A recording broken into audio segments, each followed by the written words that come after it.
Whaatalo whātu talafola Radio Samoa le nei fo i tae awa lo maia o talo le aso tofi. O leo ua toi Faaopoopo aso le taofia le tumau o faigamalaga sa o loto taunui New Zealand mai Kuiniselani ma New South Wales i Ausitalia. O le whaiunga lea mai le vaenga le soifua maloloina New Zealand a o sa waitala na nafi o le toi Faaopoopo le isi vai aso o Tapua New South Wales i le mai a whaamawino le 2 cases whaamaunia i lana community a o Kuiniselani e tasi. A o toi umi ai le taofia o faigamalaga le tau whaanofo e sia mai nei se tete. E le o sui ai fuafuanga le malo ni usila e ala i faigamalaga sone lanu mea mata. Le e toi tatala amata mai le toi tasi le minute le se fululua i le po ata e au. Peitai o nei faigamalaga e na o tangata sitiseni ni usila. Tangata sitiseni au Australia e no nofo i ni usila. Whaapea tangata faigaluenga i au nanga tau o lo poloka i Kuiniselani ma New South Wales. O lo tumau lava fo i tuutuunga o le tatauana fo i mai ma le siaki e neke te vole Koviti. Ato ai e le i asiasi no fuanga na iei cases whaamaunia. Ua whaamanatu mai eile soifua maloloina i tangata New Zealand o lo o la lava le Koviti.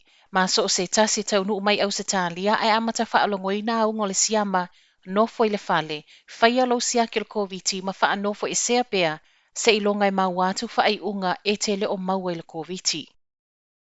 Ua Leai mai le pūlenga le uafu I Taranaki e toe fo I atu le vaolo I aia li I saila to o lua lea o saufa ai ungo siaki wa mau el Koviti. O le asonga fua lea na taunu umai ai le kulupu o saila mai Asia, ma I le mai a taunu I au kilani, o lea na momoli sa o ai loi se tasi o no fuanga I fai ai siaki el Koviti, ai eli awina atu I New Plymouth I le no fuanga lea sa tau lai le va afangota, lea o lo I ai nei I le sami. A o lea ai mai ai la le uafu I Taranaki, e le o tutusa matala le soifua maloloina. Lea e whaapea e toe fo I ane I le uafu I Taranaki, whaato ao ai whaanofo e sea. Peita ai male pule sili o le uafu, kai raupa, e le I fe so o te I atu le soifua maloloina I lana wha ai unga. E ui mua muane le nei au malanga I le uafu I Taranaki whaato a awi nā tua I no fuanga whaanofo e sea. Sauno le pule sili, e maua lunga tele le ono la matia I o le au whai ngā luenga ma le community mai le nei au malanga, pe a whai ai toe fo I ane I Taranaki.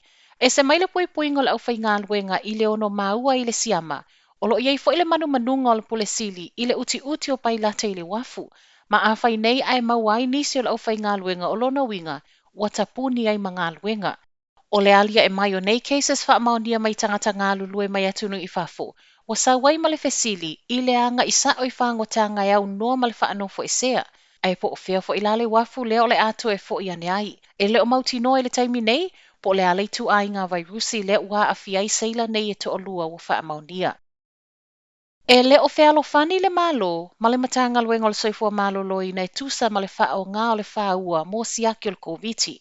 A o fautua mai ei tangata Suesue whaapitoa I le mawhai ona faaaoga o le faua e Suesue ai le ono mau o le tangata I le Koviti. O lo o te ena I le soifua maloloina, ma ua le fia I nei le malo. O le leai mai o le matanga luenga le faaaoga o le faua e whaapea, e le sa o ato o toa. Ma a whai fo I ai faaaoga, e tusa lea ma le whaita wafe o Suesuenga whaonga I whaua I tutono le vai aso I tasi. Whaato a maa ua siaki o lo o whaia le taimi nei lea e tuianga I tutono le isu.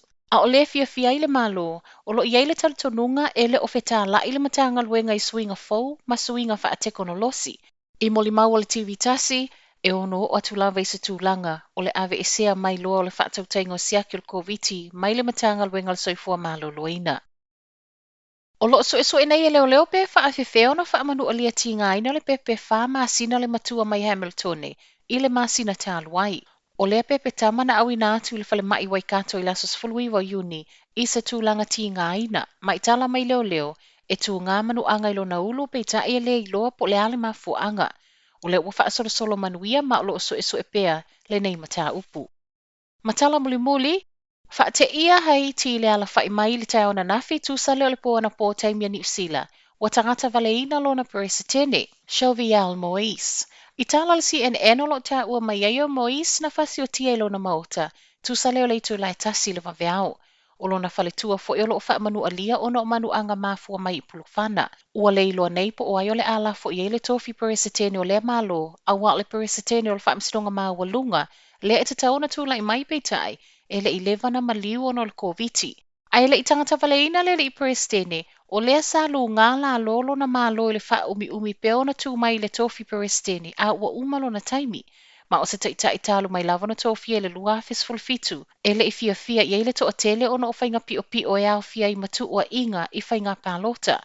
Ai le i fasiotia le i peresetene o le alawa foʻina ia faailoa tau ma whainga o loo whawhau e whaau o le oti a teia, ma o le masino Februari le ana whai ai nei saunoanga, a o leo o fasiotia Moise i a Julai.